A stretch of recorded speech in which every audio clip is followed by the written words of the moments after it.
What's up everybody, this is Danny. Today we're going to be looking at the HTC One Max, and it's available in the USA on the Sprint network and available unlocked across the world. Like many others, the HTC One was one of my favorite phones of 2013, and I was very excited to test this phone out for this is basically the HTC One but supersized. It seems like manufacturers are just pushing the boundaries of the largest screen that they can put into a device, and the HTC One Max is no exception. This is the Oppo N1 next to it, and that has a 5.9-inch display as well, and they're very similar in size. But if you want to know, it is actually bigger than the Samsung Galaxy Note 3. Speaking of the Note 3, this entire video was shot in 4K with the Note 3, so let me know what you think about the quality of this video. The One Max is very similar to the HTC One, so let's go ahead and do a quick hardware tour. On the bottom left, you will see some pogo pins. On the bottom, the micro USB and the primary microphone.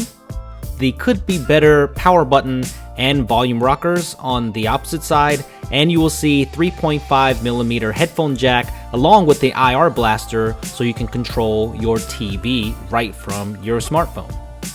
The One Max retains the 4 ultra pixel camera with the LED flash and a brand new fingerprint scanner.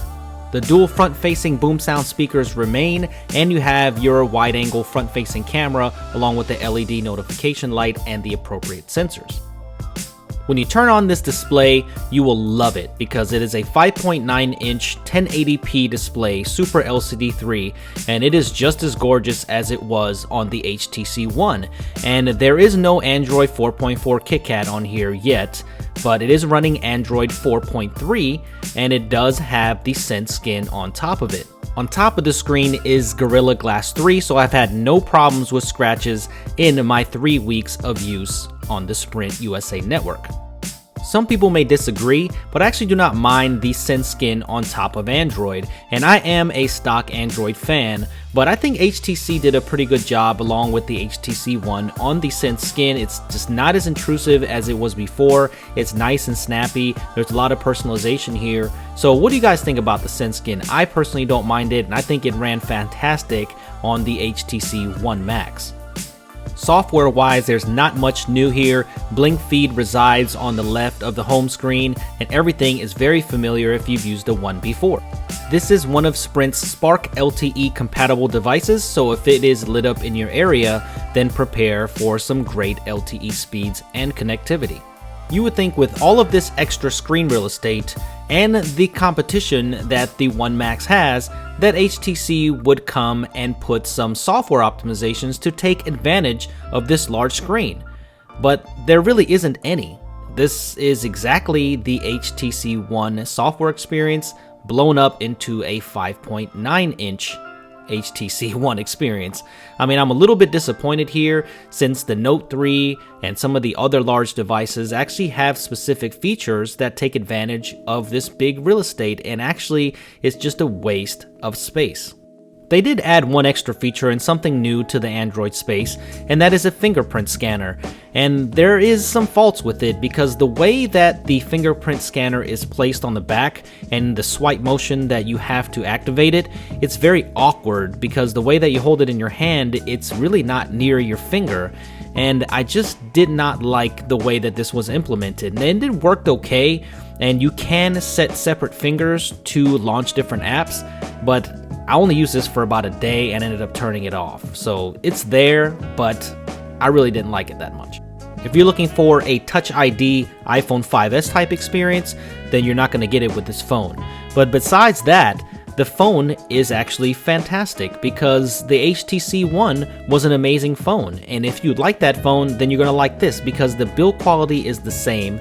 It feels amazing in the hand, and it still feels premium even though it's very large. Another addition that I forgot to add in the hardware tour is the little switch here that takes off the metal plate, which is fantastic because it reveals a micro SD card slot, which the One did not have. So it comes with 32 gigs of onboard storage, and you can expand it to 64 gigabytes more. But the battery is sealed in. But thank goodness it is a 3300 milliamp battery, and that's huge, and it also has NFC on the back. But please, HTC, if you're going to be able to remove the back of the phone, please make a removable battery. Thank you. My rant is over, and the backplate is very easy to put back on, just with a snap, so that's it. Even though there's no software to take advantage of this large screen real estate, basically this thing is a multimedia boss. I mean, 5.9-inch display that is colorful and vibrant, and the amazing front-facing speakers. This thing is just a multimedia powerhouse. Despite it being powered by the Snapdragon 600 processor and not the Snapdragon 800, this thing performs very well, and it performs just like the HTC One did because it has the same internal hardware. So from web browsing to Twitter to your normal daily tasks, it performed very well with very minimal hiccups, very smooth in its daily operation. Even though that the One Max has the older Adreno 320 GPU, it handles video games very well. And yes, it's not the latest and greatest, but the Snapdragon 600 with the 320 GPU has been effective. And remember, this was the flagship about a year ago, and it still handles games very well. Graphically intensive games like Dead Trigger 2 and Asphalt 8, I had no problems running it on the One Max, so if you're a huge gamer, then don't worry about it at all. And those front-facing boom sound speakers, man, are they great when you play a video game, and they're also just as good when you're experiencing media. So I love watching YouTube videos, as you guys know, and watching YouTube videos was just great on this One Max because I love the speakers and just the overall experience when you're experiencing media on this device. It's one of the best that I've ever had on a smartphone. I think the original One and the One Max are the only devices that are worth listening to music without headphones because they just sound that good. And actually, the One Max speakers sound better than the One. I mean, digest that. That's crazy. The One sounded fantastic, but I'm telling you guys, these speakers are even louder and better. In continuing the trend of this review, the call quality is exactly as you would expect it because if you used the One before, the call quality is just as good. The only difference is that this phone is big, so it does look a little bit funny on your face because it's just that large of a device. And I'm freezing cold out here just to show you guys how big this device is to your face. The camera experience is almost the same, and I say almost for a reason, so hang with me. Now, the shutter is just as fast here. You have that quick movie button too to record video, and you also have the fast burst shots.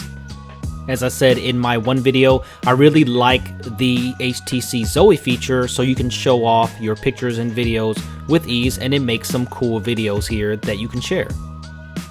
The bad thing is, I think that the image quality is actually worse than the HTC One. And the One got a lot of flack for how bad it took pictures, but I actually thought that it took some decent shots. And the details here seem a little bit more muddy. Now, I did take some decent shots, like this one, but I found that the dynamic range, such as this shot, and even when I took it with HDR, I found that the HDR algorithm was actually pretty muddy as well, so details were not as good as the HTC One. Now, the 1080p video is passable, and it's not that bad, but I just want to let you know, if you're looking for that really high-end camera, then the HTC One Max is probably not it.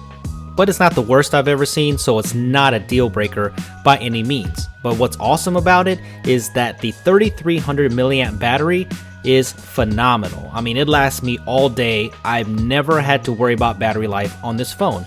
And usage here, as you can see, it's almost 5 hours and it's about at 70%. And that's about right for daily use. Because if you think about that, my normal day is about 12 hours and I had no problems whatsoever, even using it heavily with the One Max. So in conclusion, is the One Max a good phone? Yes, it is. I think it is actually a great phone. But if you're looking for that Note 3 or that experience that takes a large phone and actually takes advantage of that large real estate, then this is not the phone for you. But if you love the HTC One and you've been dreaming about a larger version of the HTC One, then your dreams have come true because then this is the phone for you. Now, will you be disappointed if you buy this phone?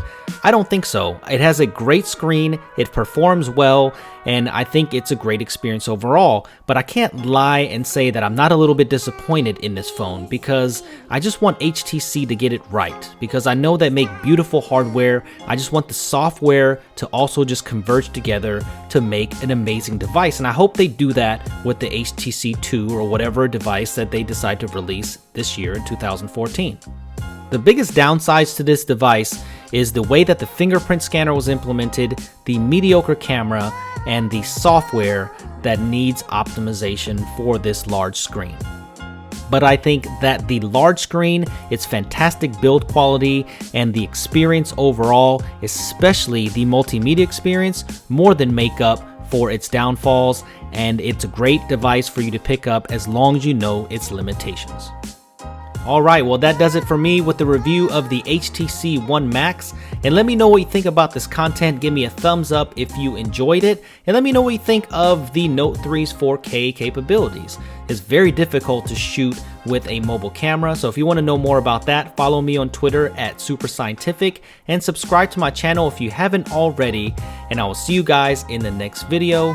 Thank you for watching.